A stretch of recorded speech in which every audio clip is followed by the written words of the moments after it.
Maka ketika mati, orang itu belum sadar masih ngejar kekayaan duniawi.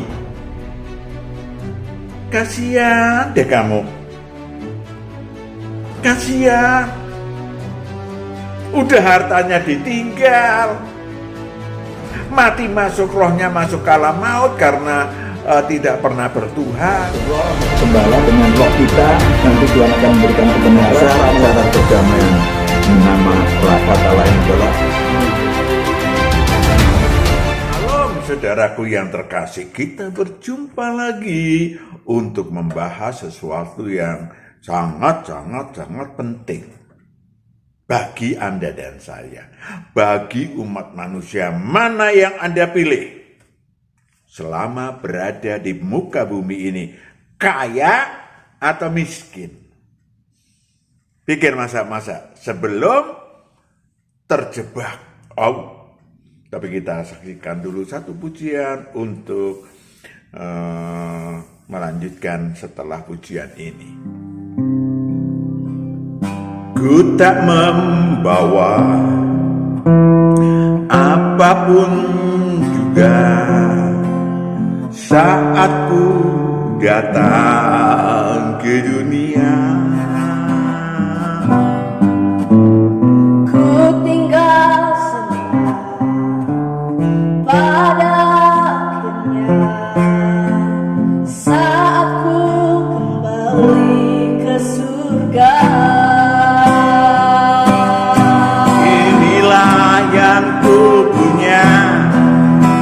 Hati sebagai hamba yang mau taat dan setia padamu Bapa. Kemanapun ku bawa, hati yang menyembah dalam roda kebenaran sampai selamanya.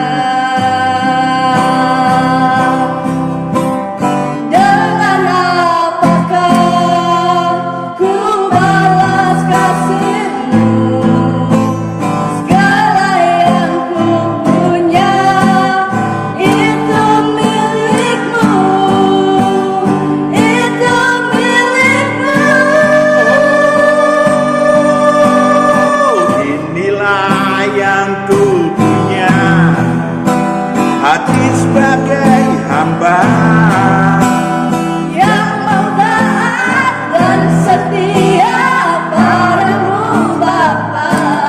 Kemanapun ku bawa, hati yang menyembah dalam roda kebenaran sampai selamanya.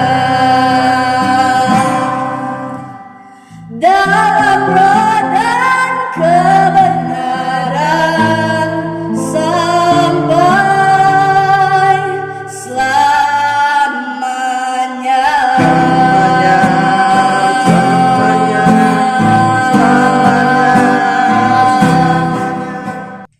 Sesungguhnya setiap roh manusia yang turun ke bumi, setiap roh manusia yang turun ke bumi merindukan jika kelak pulang ke surga kekal, tanah air kita, membawa oleh-oleh harta surgawi. Apa itu Pak harta surgawi? Matius 6 ayat 20. Matius 6 ayat 20. Tetapi kumpulkanlah bagimu harta di sorga hangat dan kala tidak merusakkannya, dan pencuri tidak membongkar serta mencurinya. Iya, namanya harta yang kekal, tidak dimakannya ngengat, tidak dicuri siapapun, harta yang kekal. Dan roh saya dan roh saudara merindukan itu melimpah. Ya, dalam Wahyu 5 ayat 8. Wahyu 5 ayat 8. Ketika ia mengambil gulungan kitab itu, tersungkurlah keempat makhluk Dan ke-24 tua-tua itu di hadapan Kita, anak roh domba kita, itu, 24 tua-tua, terus masing-masing memegang satu kecapi kemenangan. dan satu cawan emas. Cawan emas, itulah yang disebut harta surgawi. Saudaraku yang kekasih, banyak orang mengatakan kok Allah nggak adil ya. Kan umur kita ada yang anak umur 13 tahun udah meninggal. 20 tahun udah meninggal. Baru mau kaya udah meninggal. Baru mau miskin udah meninggal. Saudaraku yang kekasih, itu kalau dibicarakan tentang tubuh alamiah kita. Perhatikan, roh saudara dan roh saya turun dari surga kekal, ada mampir di Eden bumi, sampingnya Firdaus.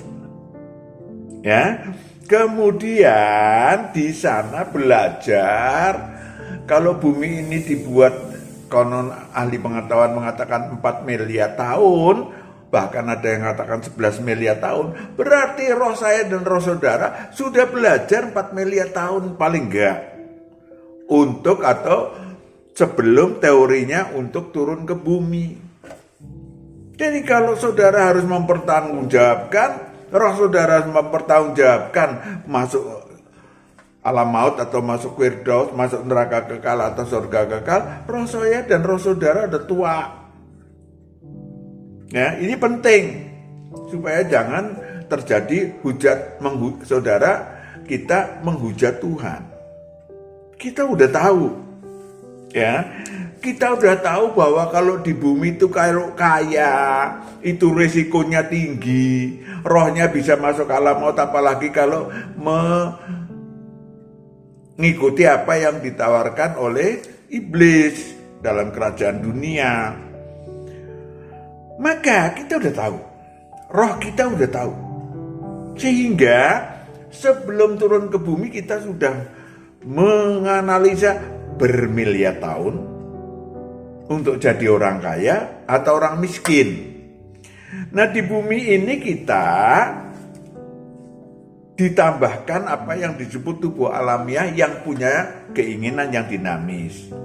Nah, ini tubuh alamiah ini kadang-kadang menjadi berperan utama dalam hidup. Padahal tidak demikian. Roh saya dan roh saudara kah yang kekal, yang seharusnya mengelola tubuh alamiah. Memang itu tujuannya. Dan terbukti, ya, banyak orang yang rohnya bisa berperan. Saya pakai kata sadar ilahi, ya kan? Sadar ilahi. Mari kita tengok diri kita sendiri dengan tulus dan rendah hati. Untuk kita, untuk saudara, secara pribadi mengubah manajemen vertikal, horizontal supaya sukses. Nah, saudara mau jadi orang kaya bisa sukses secara ilahi. Jadi orang miskin juga bisa sukses secara ilahi. Lebih gampang sukses. Orang kaya sulit masuk kerajaan Allah. Apa nggak boleh kaya, Pak? Boleh. Boleh. Siapa bilang nggak boleh? Ya, yang tidak boleh adalah kaya, kemudian saudara terjebak oleh kekayaan. Kita tengok kasus-kasus di muka bumi ini. Kita ambil yang pertama, janda miskin yang merindukan kaya berkat ilahi. Lukas 21 ayat 1 sampai 4. Perhatikan baik-baik. Lukas 21 sambil menengok diri kita. Lukas 21 ayat 1 sampai 4. Ketika Yesus mengangkat mukanya, ia melihat orang-orang kaya memasukkan persembahan mereka ke dalam peti persembahan. Ia melihat juga seorang janda miskin memasukkan 2 peser ke dalam peti itu. 2 peser ke dalam peti itu.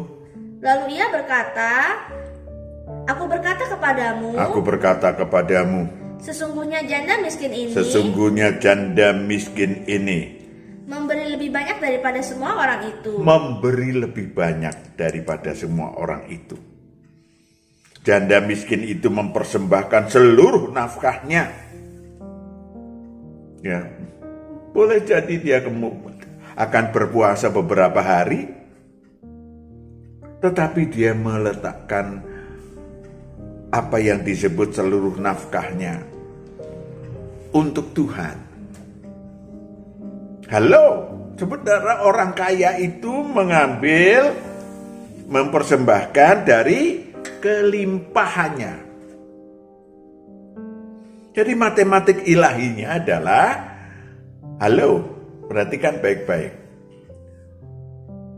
Pikirkan, ketika Anda mempunyai uang 100.000 yang untuk makan besok, tetapi Anda mempersembahkan kepada Tuhan 100.000, entah itu dipinjam oleh orang yang membutuhkan, entah itu dipakai untuk orang yang miskin,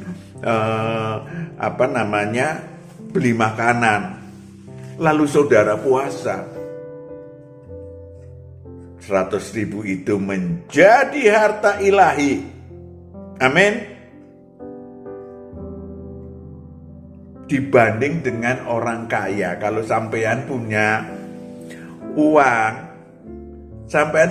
5 miliar, dikasihkan orang 1 juta, ya, mungkin nilainya kan 10 kali lipat dari 100.000. Keliru mas, itu matematik jasmania, matematik sekuler. Matematik ilahi tadi sudah disampaikan oleh Tuhan Yesus sendiri bahwa janda miskin itu memberikan yang terbanyak, yang paling banyak nilai ilahinya. Harta surgawinya yang lebih besar. Itu matematik ilahi, saya pakai kata itu. Saudara, mari kita tengok. Maka saya sampaikan kadang-kadang agak ekstrim juga, mumpung miskin, berlatihlah memberi. Sehingga kalau saudara kaya, Anda tetap mengasihi. Kaya di hadapan Tuhan. Oke? Kaya di hadapan Tuhan. Bagaimana caranya? Berlatih. Dari mulai miskin, kaya di hadapan Tuhan. Cukup jelas? Saudaraku yang kekasih, ada perempuan berdosa yang totalitas bertobat dan percaya. Kata percaya tentu melakukan kerja ilahi kepada anak manusia, kepada Yesus Kristus, dia percaya. Maka perempuan berdosa itu melakukan pertobatan total, bukan sekedar tanda pertobatan, bukan sekedar aku bertobat, itu namanya omon-omon. Ya, dengan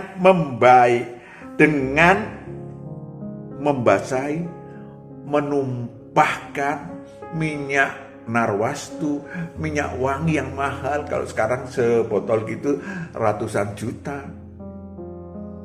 Itu modal dia karena dia perempuan berdosa. Ditumpahkan ke rambut Tuhan. Tumpahkan untuk menyuci kaki Tuhan. Dipakai rambutnya untuk menyeka kaki Tuhan. Cukup jelas? Pernahkah Anda menyeka kaki Tuhan dengan rambut Anda? Mungkin bentuknya lain. Bentuknya bisa lain. Banyak. Beda dengan mana Tuhan? Terima kasih Tuhan. Saya punya mata bisa melihat. Saya punya mulut bisa berbicara.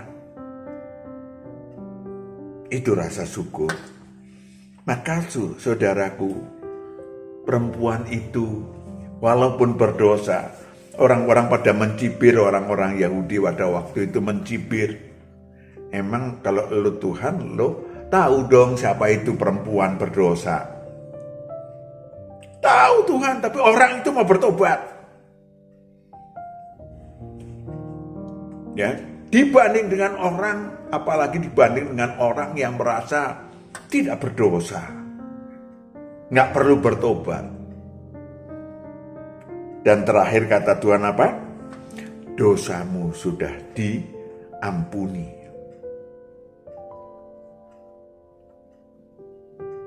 Judas.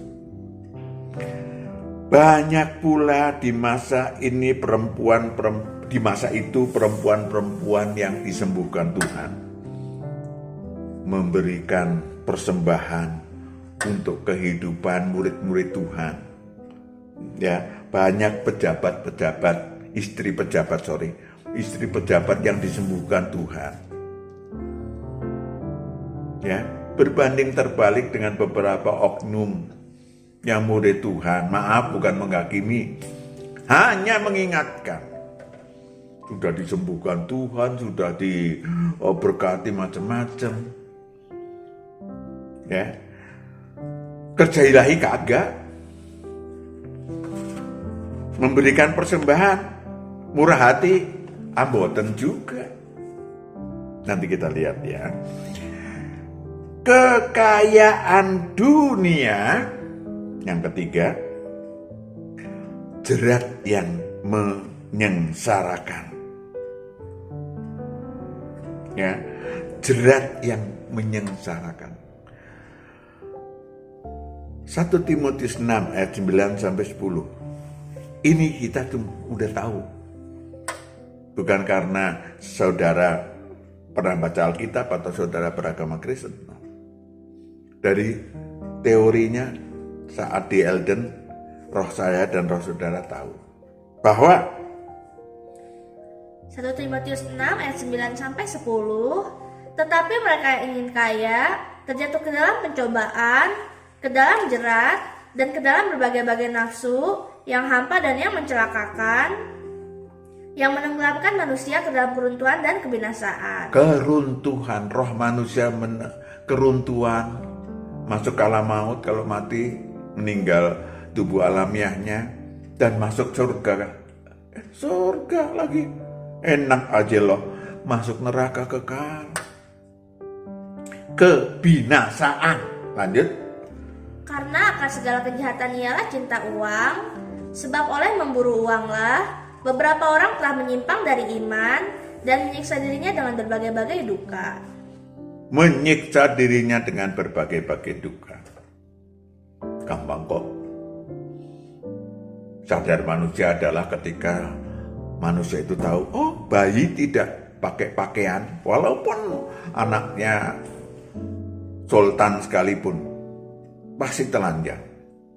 Mati berpakaian, tapi nggak ada gunanya juga. Ya kan? Saudaraku yang kekasih, saudara kaya. Saudara kaya. Ya kan tadi ya begini, kaya atau miskin? Kaya. Oke. Makanannya adalah sehari 1 juta. Masuk perut sami mawon, Mas. Mau makan telur ayam yang harganya 5.000, entah direbus entah dia. Ini 5.000 dibanding dengan telur apa deh? Telur ikan,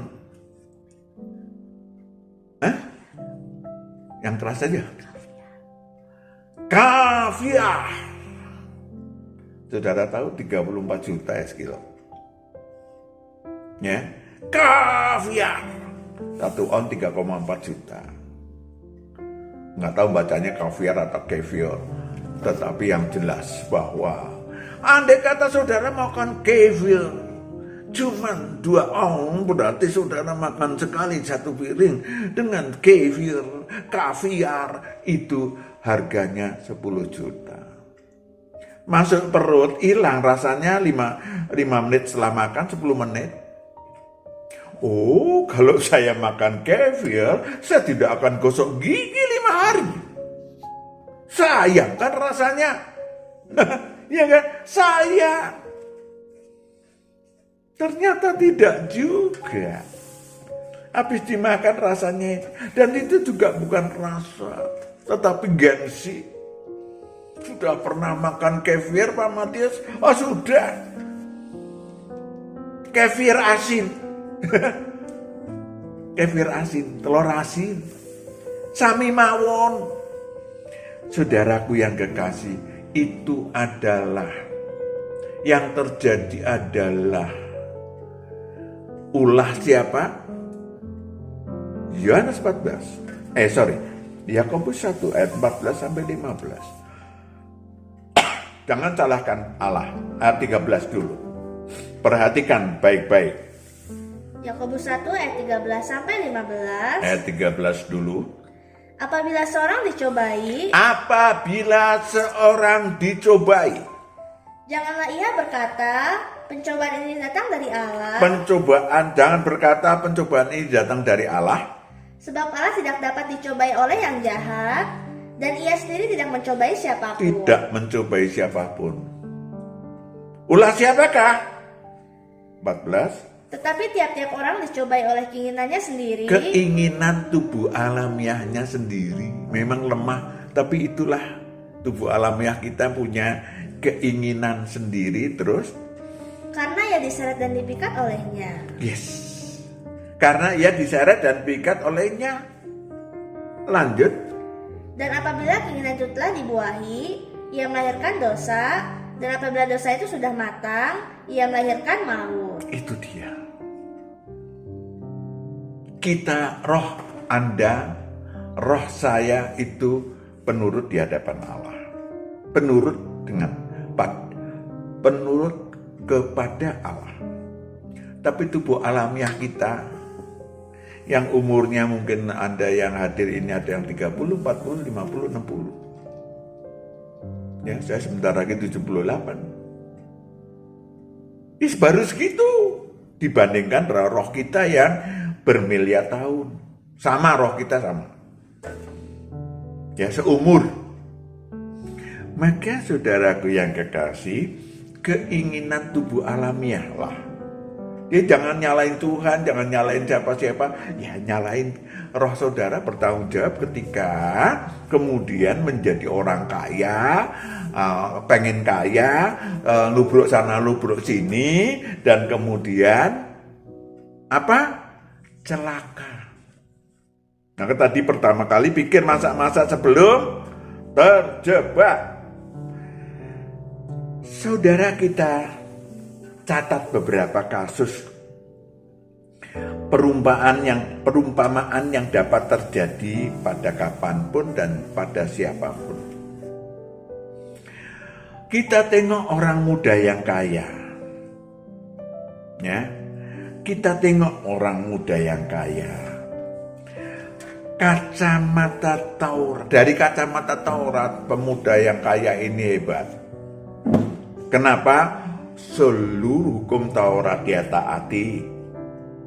Ya, apalagi jawab Tuhan, kalau ingin sempurna, jualah hartamu, bagikan kepada orang miskin, baru ikut aku. Sempurna, saudara.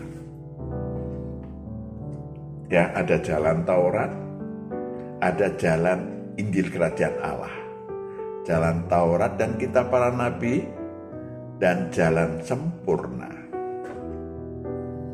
Kalau mau sempurna, terus dia bilang hartaku banyak. Sayang sekali, emang hartaku dari mana? Aku berjuang. Sayang sekali. Maka orang kaya itu mundur.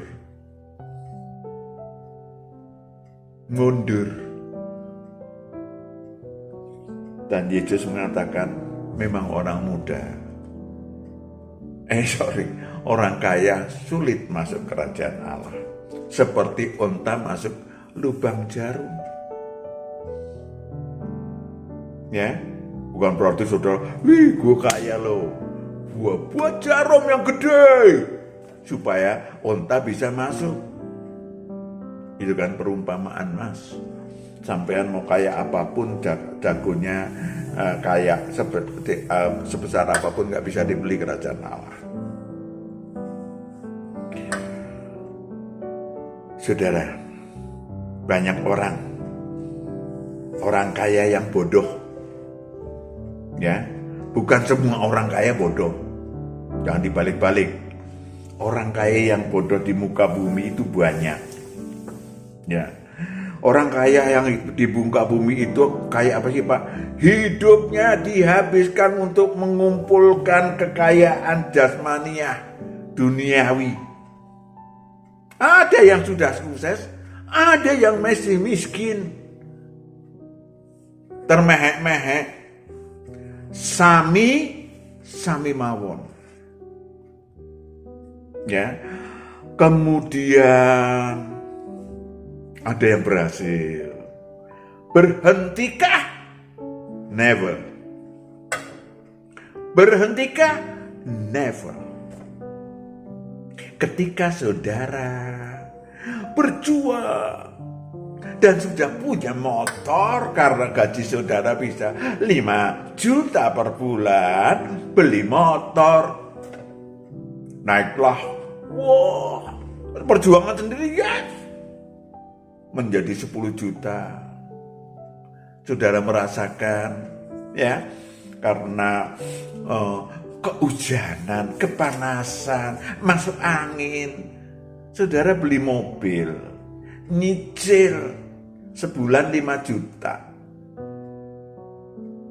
tinggal 5 juta lagi, dan seterusnya. Saudara gajinya 40 juta, 50 juta, tidak akan berhenti. Tidak bersyukur, terima kasih Tuhan, saya sudah bergaji 50 juta, sudah bergaji 10 juta, mulai bersyukur dari gaji 5 juta. Bahkan saudara setiap hari cuma dapat 100.000 aja, bersyukur. Ini namanya berlatih kaya di hadapan Tuhan. Amin. Kalau tidak, saudara 50 juta juga pengen beli kereta api. Kok kereta api nggak dijual ya? Kalau dijual saudara kan pasti beli. Ya. Beli apa? Beli pesawat. Dan seterusnya, nggak ada habisnya. Sesuai dengan peraturan tentang hukum sebab akibat, bahwa di bumi ini orang tubuh alamiah bisa mati.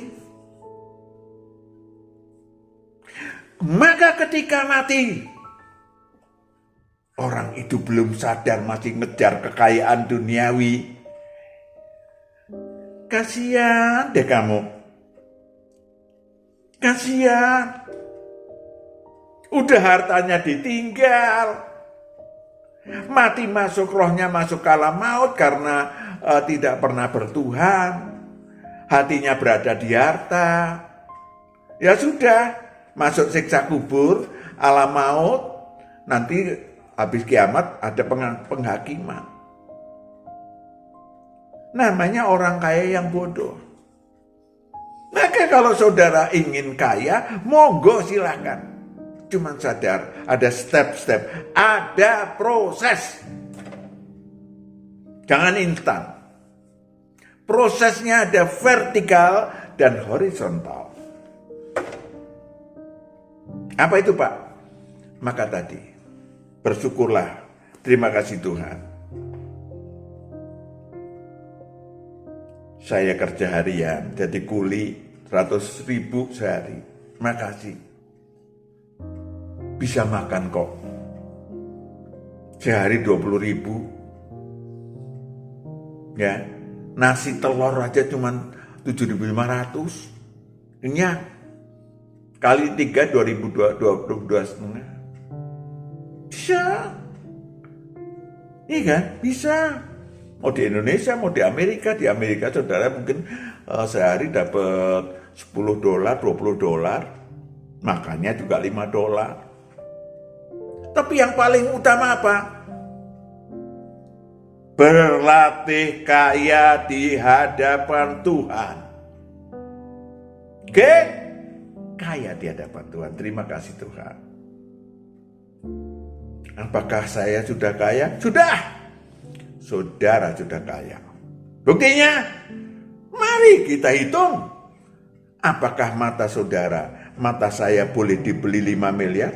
Belum tentu. Mungkin saudara bilang 6 miliar. Iya kan? Kaya dong. Suara saya bisa menggelegar. Suara saudara boleh dibeli supaya kamu bisu aja deh, tak beli 5 miliar. Beten kemawon. Cukup jelas? No way. Maka jadilah orang kaya di hadapan Tuhan. Mulai sekarang bersyukur.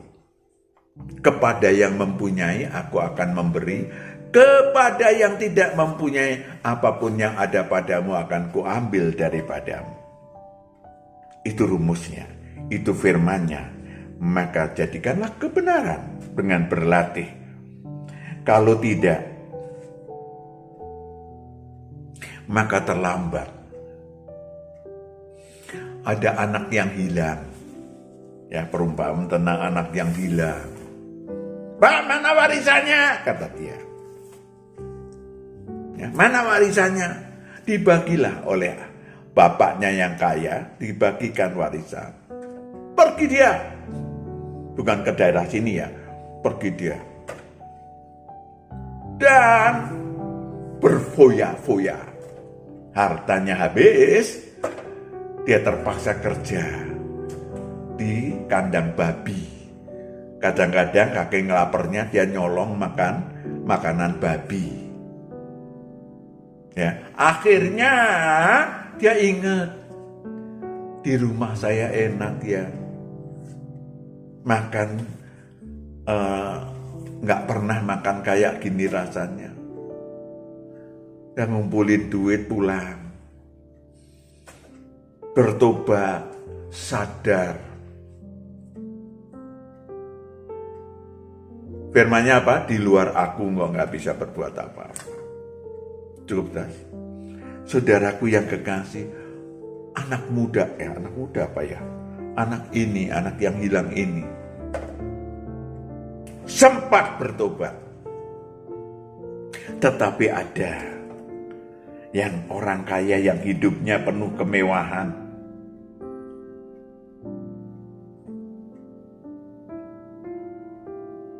Meninggal dan masuk alam maut. Lukas 16 ayat 19 sampai 24. Perhatikan. Lukas 16 ayat 19 sampai 24. Ada seorang kaya yang selalu berpakaian jubah ungu dan kain halus, dan setiap hari ia bersukaria dalam kemewahan.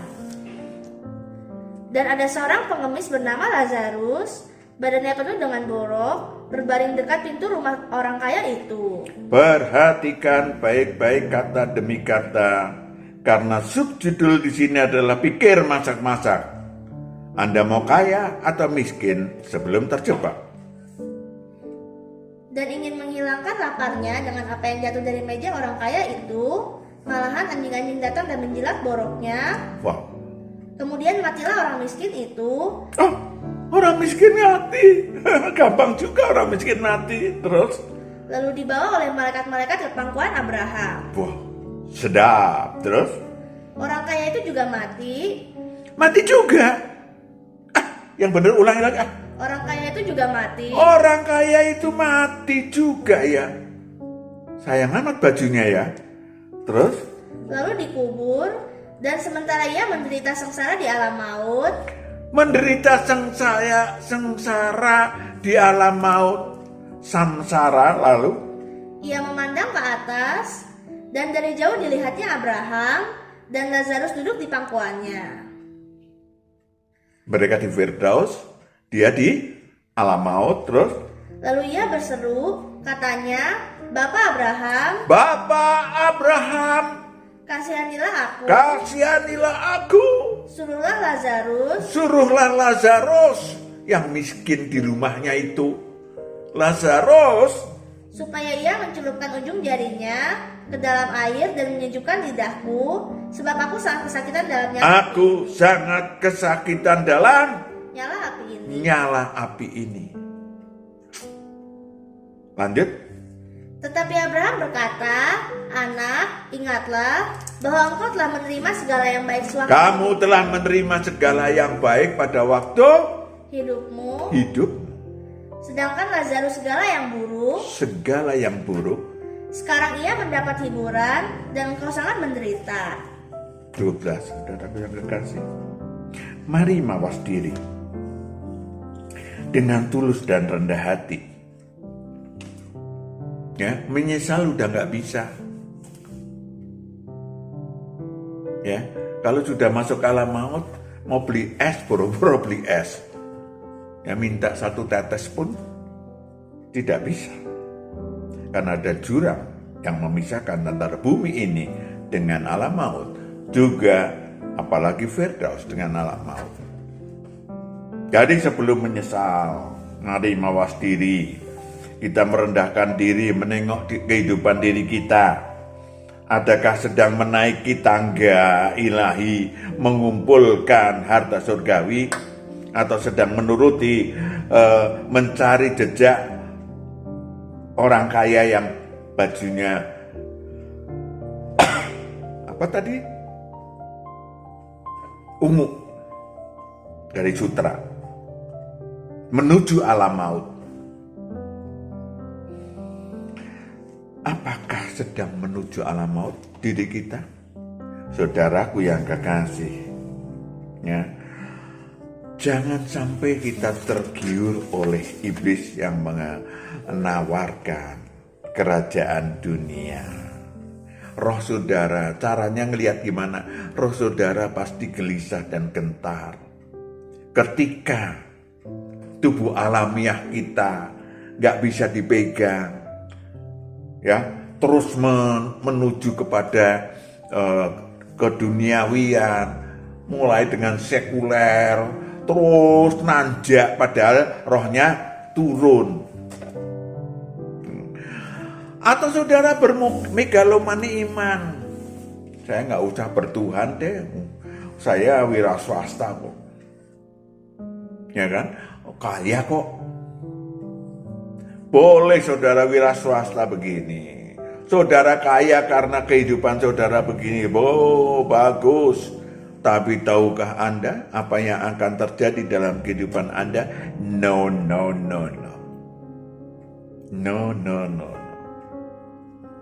Ya kan, bisa jadi saudara di depannya banyak orang bangkrut.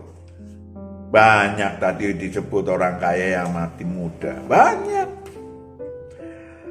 Maka yang terakhir adalah, apakah Anda termasuk orang yang kosong kerja ilahi, kasihnya dingin, cuman egosentris yang menjadi hal utama, ya, tidak berterima kasih kepada dia, tidak tidak bersyukur kepada dia dengan apa yang sudah diberi, ya, Anda termasuk orang yang nol. Roh-roh jahat yang walaupun saudara sudah lahir kembali ilahi, roh-roh jahat itu akan kembali masuk ke dalam diri dan nasibnya menjadi lebih buruk. Apakah epilognya saudara ingat baik-baik? Apakah saudara termasuk manusia yang kosong? Nol, gak ngapa-ngapain, kerja ilahi kagak, murah hati untuk memberikan sesuatu, seperti apalagi seperti perempuan yang memberikan 2 peser itu juga kagak. Itu membahayakan roh saudara. Amin. Kita berdoa, berserahkan Bapa. Ucapan terima kasih bahwa Engkau menegur dengan keras anak-anak-Mu. Maka Tuhan, kami serahkan kepadamu. Didiklah kami untuk kaya di hadapan Tuhan. Didiklah kami untuk bersyukur setiap saat. Didiklah kami untuk merasa cukup apa yang sudah diberikan Tuhan. Sehingga Engkau sendiri akan memberikan kebenaran di dalam melanjutkan kehidupan kami pada hari-hari mendatang yang Engkau beri. Di dalam Kristus Yesus kami telah berdoa dan mengucap syukur. Haleluya. Amin. Tuhan berkati. Shalom.